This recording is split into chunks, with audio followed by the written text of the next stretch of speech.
नमस्ते फ्रेंड्स, मेरा नाम डॉक्टर अमित है और मैं एक प्लास्टिक सर्जन हूं। ये वीडियो आपको बताएगा वो 10 सवाल जो हर गायनेकोमास्टिया पेशेंट को जरूर पूछने चाहिए।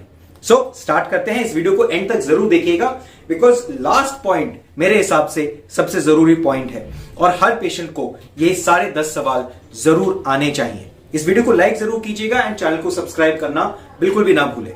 फर्स्ट चीज, आपको पता होना चाहिए कि आपके डॉक्टर कौन है। आपके डॉक्टर हमेशा प्लास्टिक सर्जन होने चाहिए। कोई भी और स्पेशलिटी के डॉक्टर नहीं वैलिड है गायनेकोमास्टिया की सर्जरी के लिए। इवैल्यूएशन के लिए भी कभी किसी मेडिसिन वाले डॉक्टर के पास मत जाइए, फैमिली फिजिशियन के पास मत जाइए, only and only plastic surgeon से मिलिए। सेकंड सवाल, क्या आपको कोई ब्लड टेस्ट करने की जरूरत है? नहीं। अगर आपको गायनेकोमास्टिया है और अगर आपको कोई और मेडिकल प्रॉब्लम नहीं है तो आपको कोई भी ब्लड टेस्ट करने की जरूरत नहीं है। हार्मोनल एसेज है या अल्ट्रासाउंड है या एक्सरे है या एमआरआई है, प्लीज अपने पैसे मत वेस्ट कीजिए। आपको कुछ भी गेन आप नहीं करेंगे। तीसरा सवाल, क्या आपको सर्जरी ही सबसे ज्यादा जरूरी है या किसी और तरीके से ठीक हो सकता है? ये याद रखिए, इसका आंसर बहुत सिंपल है। Only and only treatment is surgery. आप मेडिकल ट्रीटमेंट या एक्सरसाइज या स्टेरॉइड यूज या कुछ भी और ट्रीटमेंट करेंगे तो आपकी प्रॉब्लम सॉल्व नहीं होगी। वो सिर्फ और सिर्फ सर्जरी से ही हो सकती है। चौथी चीज, ग्रेड एनालिसिस। बहुत इंपॉर्टेंट है कि आपका ग्रेड एनालिसिस किया जाए, प्रॉपर्ली किया जाए, सही तरीके से किया जाए। बिकॉज जो इनिशियल ग्रेड्स होते हैं, ग्रेड 1, उसमें जनरल एनेस्थीसिया देने की जरूरत नहीं है और हम लोकल एनेस्थीसिया में क्लिनिक में कर सकते हैं। उसमें लाइपोसक्शन की भी जरूरत नहीं है। और जहां ग्रेड 4 आता है, ऐसे में हो सकता है 2 या 3 स्टेज में प्रोसीजर करना पड़े। तो ये प्लानिंग बहुत ज्यादा जरूरी है। मोर इंपॉर्टेंट ऑल्सो, अगर आपको स्किन में लूजनेस है, हो सकता है खाली लाइपोसक्शन या ग्लैंड रिमूवल से काम ना बने, आपको स्किन लिफ्टिंग की भी जरूरत पड़ सकती है। बहुत बार आपको बोला जाएगा कि स्किन अपने आप कॉन्ट्रैक्ट कर जाएगी, लेकिन ऐसा होता नहीं है। ये बहुत इंपॉर्टेंट है कि आप एक प्रॉपर ग्रेड एनालिसिस जरूर करें। देन एक और फैक्टर आता है फैसिलिटी। क्या आप एक इंपॉर्टेंट सर्जरी, गायनेकोमास्टिया जैसी सर्जरी, किसी क्लिनिक में करके अपनी हेल्थ को सेफ्टी रिस्क देना चाहते हैं? मेरे हिसाब से ये सर्जरी सिर्फ हॉस्पिटल्स में होनी चाहिए, कभी भी किसी क्लिनिक में नहीं होनी चाहिए। फैसिलिटी के बारे में, कहां होगा, कैसे होगा, उसके बारे में आप जरूर पता करें। नेक्स्ट पॉइंट, कि क्या आपके डॉक्टर वेजर टेक्नोलॉजी यूज कर रहे हैं? ऑल्सो, क्या हर ग्रेड में वेजर चाहिए? ये इंपॉर्टेंट बहुत है। मैंने देखा है बहुत सारे डॉक्टर्स हर ग्रेड में वेजर करने की कोशिश करते हैं, इररिस्पेक्टिव की पेशेंट को जरूरत भी है कि नहीं।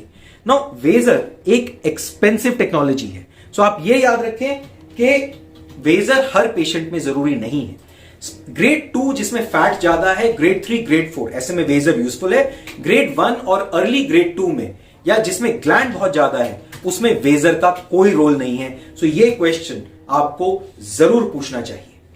जो नेक्स्ट क्वेश्चन है वो है, आपको पता होना चाहिए कि इसके बाद क्या कॉम्प्लिकेशंस हो सकती है। अपने डॉक्टर के साथ जरूर डिस्कस कीजिए कि what are the possible complications जो हम लोग फेस कर सकते हैं। मैं आपको बताता हूं, हेमेटोमास बन सकते हैं रेयरली, इन्फेक्शन बहुत ज्यादा रेयर होता है। इसके अलावा कभी कभी कुछ बहुत रेयर सिचुएशंस में निपल में डैमेज आ जाता है या स्टिच लाइन खुलने की वजह से स्कार आ जाता है। तो ये कॉमन कॉम्प्लिकेशंस हैं जो हो सकती है। नेक्स्ट क्वेश्चन जो आपको पता होना चाहिए, क्या रेकरेंस हो सकती है? ये याद रखें कि अगर आप स्टेरॉइड्स खाएंगे तो रेकरेंस हो सकती है। अगर आप बहुत ज्यादा वजन गेन करेंगे तो रेकरेंस हो सकती है, अदरवाइज रेकरेंस हो ही नहीं सकती। अपना फ्रीली आप ट्रीटमेंट कराएं और बिल्कुल भी मत डरिए, इसमें कभी आपकी रेकरेंस नहीं होगी। नेक्स्ट क्वेश्चन जो आमतौर पे लोग पूछते हैं कि सिरोमा क्या चीज है? सिरोमा एक बेसिकली फ्लूइड कलेक्शन होता है जो सर्जरी के बाद हर पेशेंट में बनता है। याद रखें, 100% पेशेंट्स में सिरोमा बनते हैं, लेकिन विद टाइम 90% ज्यादा पेशेंट्स में 4 to 6 वीक्स में वो अपने आप गायब हो जाता है। लेस देन 10% पेशेंट्स में हमें कुछ भी इंटरवेंशन करना पड़ता है और कोई भी उसमें टचअप या रीडू प्रोसीजर हार्डली 1% पेशेंट्स में करना पड़ता है। सिरोमास बनते सब में है, लेकिन उसकी वजह से आप बिल्कुल भी मत घबराएं। और जो लास्ट पॉइंट है, जो कि मेरे हिसाब से सबसे ज्यादा जरूरी है, वो है फॉलोअप। आप जिस क्लिनिक में जहां से भी आप ट्रीटमेंट करा रहे हैं, क्या आपको प्रॉपर फॉलोअप मिल रहा है? क्या आप डॉक्टर से फॉलोअप में मिलेंगे? आजकल बहुत सारी कॉर्पोरेट कंपनीज इस फील्ड में आई हुई हैं और बहुत ही सस्ते रेट्स में है आपके प्रोसीजर्स करने का प्रॉमिस करते हैं, लेकिन क्या आप फॉलोअप उसी डॉक्टर के साथ करेंगे? क्या आप समझते हैं कि वो डॉक्टर आके आपका फॉलोअप करेगा? फॉर दैट मैटर, कहीं पे भी किसी भी क्लिनिक में आपके अपने मन चाहे टाइम से क्या आपको फॉलोअप मिल सकता है? जो आपके ऑपरेटिंग डॉक्टर हैं उनसे मिलना जरूरी है आपको। फॉलोअप में कम से कम 2 या 3 बार आप अपने डॉक्टर से जरूर मिलें।